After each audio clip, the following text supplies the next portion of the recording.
of the 2018 FIBA Women's World Cup Final that saw the United States just eke past the Australians. U.S. in the red, white, and blue. The Aussies in the gold and green. So happy to have all of you with us this afternoon here on NBC. And the Aussies start out with a triple from Steph Talbot. 3 Seattle Storm members of Team USA and 2 Seattle Storm players for the Aussies. First, though, let's go down to the Las Vegas Aces star who knows this court well, A'ja Wilson. I'm interested to see how USA basketball responds. Obviously, coming off of a loss to the WNBA All-Stars, they had a spirited practice yesterday and really focused a lot on the defensive end. And 2 straight possessions of scoring for Australia. Hand off to Leilani Mitchell. Born in Richland, Washington. The bank is open early today here in Vegas. Saw Brittany Griner having to come out to defend her, so it's going to be a little bit different from what USA prepared for yesterday. Bird drops it off to Brittany Griner. Well, if both teams want to shoot this well the entire game, LaChina, I think fans will be okay with that. Yeah. Slow things down a bit. Mitchell, the veteran for this Australia team. Great move there, finding McGregor, who drains the triple. Great start for Team Australia. Off iron. Now Bird in the United States will push. Stewart drawing the contact, and that's the thing about this international game that I know.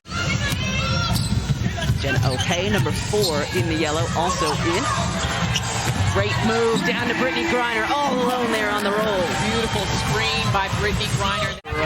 USA basketball with so many new players. She's doing a lot of teaching and a lot of mentoring, but she's up for it. Great shot from Jewel Lloyd, made that one look easy in the U.S. Bird saw somebody fall down in front, and that is what happens when you've been playing this game for so long. She looked real quick to pop in. High IQ play there by Bird. 60% from the floor, 70 from the strike, and hey, Jen O'Hay can shoot too. Backup point guard for Sioux now in. Chelsea Gray, number 8. Ariel Atkins, the lefty floater in the lane. That was pretty. Tough bucket. Nigeria men were raining threes here just a couple of days ago. The Opals making it rain here in the first quarter. Shot clock and game clock winding down. And Chelsea Gray says, hey, we can make buckets here for Team USA too. Team USA adjusts defensively here in the second quarter. 6 made field goals in that first quarter for the Australians as McGregor is back in and drops in another 5 of them, LaChina, from 3-point range. 5 of 10 from distance. So the U.S. dominating in the paint with the absence of Liz Cambage. Again, in case you're just joining us, Chelsea Gray's fadeaway falls in from the baseline. Chelsea Gray, one of them. Great looking 3, just a little bit off the mark, but Diggin Smith fighting for that board down on the baseline. Stewie, no good. Great putback by Breanna Stewart. Her second jump is as quick as anyone you will see in the game. As we mentioned, born in the state of Washington, started her collegiate career at Idaho, then finished it by winning the Mountain West Player of the Year award at Utah. And Beck Allen rattles it home. Just over 5.5 to go before the halftime break. Chelsea Gray searching. Stewie letting fly and hitting. Yeah. Stewart leading all scorers with 11. Just a little bit too strong on that last fadeaway attempt. Steph Talbot got the scoring started for Australia. Plays for the Storm, but also was the 2020 MVP of the WNBL as Gray answers right back. 3 point guards on the floor for USA, and that helps you defensively, right? Because you're a little smaller, but also the way you can move the ball and create. Because they did go cold from long range, they're going to have to find a way to get some high percentage looks on the inside. And a great start to the second half for the Las Vegas Aces star A'ja Wilson. Yeah, what does that tell you, LaChina? This is another small lineup, another look that helps USA defensively in case Australia starts going off from 3. You know, no Brittany Griner out there. It's often hard for your bigs to get out and contest on the 3-point line. So they're matching what Australia is putting out there in terms of lineup and mobility. Speaking of, there is the lefty Ariel Atkins who gets it to go. No doubt. And it really was because of her defensive intensity, but she can score as well. She is one of the bright young stars Speaking of scoring, you mentioned Beck Allen might need to take over with Cam Bay's shot for the Australians. That was pretty stuff from number 9 for the Opals. And now a steal by Steph Talbot. Talbot going end to end for the Opals. That maybe don't have as much experience, but this group does. Led by the New York Liberties. Beck Allen drains another long two. How about the tight handle by Beck Allen at 6'2"? That she doesn't listen to music before the game, just likes to sit in silence and get into the zone. Asia Wilson, little double pump there for Asia. Wilson posting up Magbagor with those 3 fouls. Great move by the Aces star. There were letters written by the 96 team to this current team. We talked about how just open you all are. Who did you write your letter to and what did it say?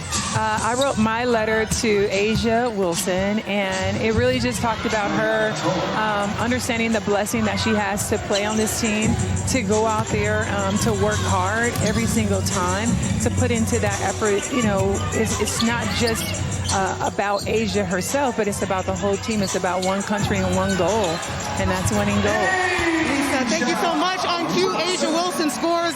These women getting a platform to inspire, and not just our USA basketball women's team, all women's sports, and especially the U.S., where our women have really been dominant. Beck Allen knocks down the 3. They got a score inside.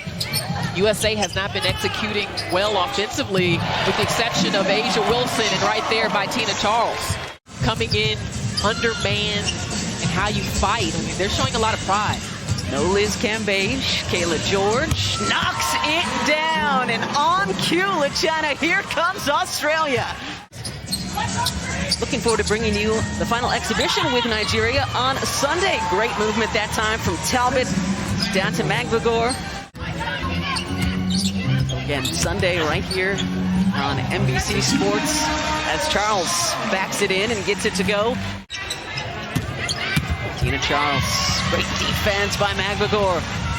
Ebsary comes away with it. And nice floater off glass by Nigeria. Upset for the Australian Boomers. The men's team. Great pass down to Kayla George. When your big's running the floor, you got to find her. And no communication or sense of urgency by USA there to get back. And Australia has all the momentum right now. It's a 1-point game. Another defensive stand by the Opals. Emsbury, no. But Talbot there on the follow and the putback. And whatever Sandy Brondello said at the halftime break, LaChina, it certainly helped because only able to force 3 United States turnovers in the first half. As Fowles able to get that offensive rebound and put it back. They 60-59 U.S. There's George again running the floor. Mitchell knocks down the triple. Diggin Smith on her hip. Katie Ray Ansari. Oh, what a head fake that time by Katie Ray. And things right as you get set to head to Tokyo next week. Lisa Collier picking up that loose ball to Sue Bird. Bird and Diana Taurasi in search of their 5th gold medal. Big to big, little high-low action. George caught herself too far under the hoop that time, but what a move to find some space by Kayla George. Even down the stretch of this one, those get tight. Sue Bird, no good. Stewart with the offensive rebound and the putback. A massive 3-point opportunity for the United States. Had a feeling this was going to be a good one. These two teams have a long history of meeting for medals in Olympic Games. The Opals getting that ball might have had a case. Instead, we play on. Great ball movement by the Opals. Oh my, Tolo with the finish. Gets it to Breanna Stewart, guarded by George. The step back 3 to tie, no good. And the Opals pull the upset here in Vegas.